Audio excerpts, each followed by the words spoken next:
દાદા તમે સરકારી નોકરી હો. તો ગાઈઝ મારો વિચાર છે 10 લાખ રૂપિયા લેવાનો, સરકારી નોકરી નહીં તો દાદા કઈક સલાહ આપે સાંભળી આપણે. ના રેવા દે નોકરી મળતી હોય 10 લાખ ને દોડાય નહીં, સરકારી નોકરી લઈ લેવાય. મને મળતી હોય તો હું કાલ લઈ લઉં.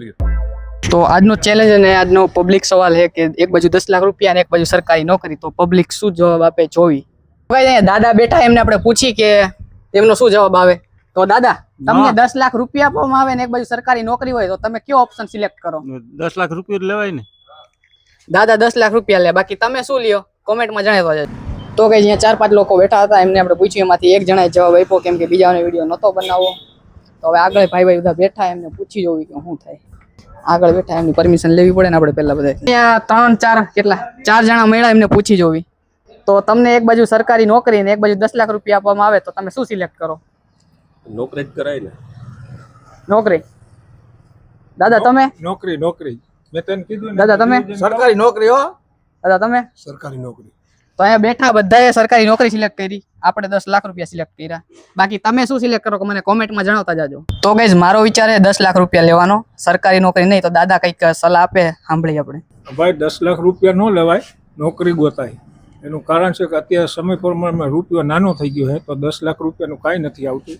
તમે દુકાન ભાડે લ્યો, વેચાતી લ્યો, મશીનરી વસાવો, કમસે કમ લાખ રૂપિયા જોઈ જાય તો એ લાખ રૂપિયાનું તમારું વ્યાજ ગણો ને ચા પાણીના લાઇટના બીજા ખર્ચા ગણો તો એ છે ને એમાં ધંધો તમારો ન આવેલો તો પછી 10 લાખ રૂપિયાનું શું આવે? એના કરતાં ગવર્મેન્ટની નોકરી લઈ લો, તમને બઢતી મળે, પગાર પ્રમોશન મળતું જાય, આ ભથ્થા મળતા જાય, એની આવક વધે ને બીજા નંબરમાં તમે રિટાયર થયા ત્યારે તમારે પેન્શન મળે.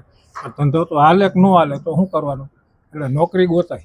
દાદાએ ખૂબ સારી વાત કરી, જીવનમાં ઉતારવા જેવી. તમે જોતા હોય તો તમે ધ્યાન રાખજો કે શું કરવું શું ના કરવું. તો કઈ અહીંયા દાદા બેઠા હતા, એમને બહુ સારી વાત સમજાવ્યું અને વિચારવા જેવી અને બહુ સમજવા જેવી કે નોકરી કરાય કે ધંધો કરાય કે 10 લાખ રૂપિયા કરાય. તો પાછા આપણે કુલદેવી ઓટો ગેરેજ પાસે આવી ગયા. અહીં એમને પાછા સવાલ પૂછી, આજ તો મૂકવાના થતા જ નથી. રેવા દે ઈ નહીં, તને કીધું એટલું જ કરવાનું. હો ભાઈ, ખાલી એક સવાલ પૂછવામાં હું જાય, યુટ્યુબમાં ચડાવીશ જોજો. આ માનતો નથી, બહુ એટીટ્યુડમાં આવી ગયો. 10 લાખ રૂપિયા અને એક બાજુ સરકારી નોકરી, બે માંથી ગમે તે એક ચૂઝ કરવાનું અને ગમે તે તમે ચૂઝ કરશો એ પરમનન્ટ આજીવન રહે. તો તમે શું સરકારી નોકરી જ કાયદેસરની સાચી. સરકારી નોકરી કેમ? એ જ સાચું ને, એ કાયમીનું આપણું સમજી લ્યો એક એગ્રીમેન્ટ થઈ ગયું કહેવાય. એમ જ એમ નહીં, એમ સમજો કે તમારે અત્યારે 10 લાખ રૂપિયાની તરત જરૂર રહે તો તમે શું કરો? તો નોકરી લ્યો કે 10 લાખ રૂપિયા લ્યો? જો મળતા હોય તો 10 લાખ રૂપિયા લઈ લેવાય, અને બાકી તો નોકરી જ સાચી. નોકરી સરકારી નોકરી હોય તો આ સરકારી નોકરી તો સરકારી નોકરી જ કરે. હા, તો કાંઈ 10 લાખ ને દોડાય નહીં. બસ નોકરી મળતી હોય 10 લાખ ને દોડાય નહીં, સરકારી નોકરી લઈ લેવાય. મને મળતી હોય તો હું કાલ લઈ લઉં. આપણે 10 લાખ મૂકી દેવા. આ તો ખાલી વિડીયો માટે. હા ભલે ને. અદા કે ડાયરેક્ટ મને મળતી હોય અત્યારે લઈ લઉં. આ તો હું વિડીયો બનાવું ખાલી. બોલ માઈકમાં બોલ. એવો માઈકમાં બોલ. કેવું ના લે? અમારા ગેરેજ છે ને બરોબર, અમારે સરકારી નોકરી નથી કરવી. તો તમને એક સવાલ પૂછું, એક બાજુ સરકારી નોકરી અને એક બાજુ 10 લાખ રૂપિયા, તો તમે શું સિલેક્ટ કરો? અને જે સિલેક્ટ કરશો ને એ આજીવન રહે. 10 લાખ રૂપિયા રાખો એટલે 10 લાખ આજીવન રહે, અને સરકારી નોકરી રાખો તો આજીવન રહે. સરકારી જ નોકરી કરાય ને.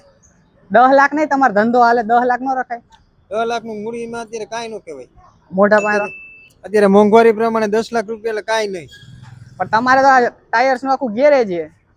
અમારી પાસે આ ધંધો છે ટાયરનો, એ વાત તમારી સાચી છે. આમાં એટલી બધી કમાણી નથી આ ધંધામાં. સરકારી નોકરીને કોઈ વસ્તુ ન ભોગે. મોટા એક બાજુ એ સરકારી નોકરી અને એક બાજુ એ 10 લાખ રૂપિયા, બે માંથી તારે એક સિલેક્ટ કરવાનું અને તું જે સિલેક્ટ કરીશ એ પરમાનન્ટ રહે. તો તું કે શું સિલેક્ટ કરે? 10 લાખ રૂપિયા. કેમ? ધંધા માટે. સરકારી નોકરી નહીં, આ જીવન રહે હો સરકારી નોકરી. 10 લાખ નું શું કરીશ? ઇન્વેસ્ટ. 10 લાખ ડારી આવે છે. શુભમ ટાયર અને કુલદેવી ઓટો ગેરેજ આપણે રિવ્યુ લઈ લીધા. હવે આગળ જોવી, કોઈ જુવાનિયા મળે તો સારું છે, પણ જુવાનિયા વાળો નહીં વિડીયો નથી બનાવવા દેતા. એ જ પ્રોબ્લેમ છે મોટો આપણો.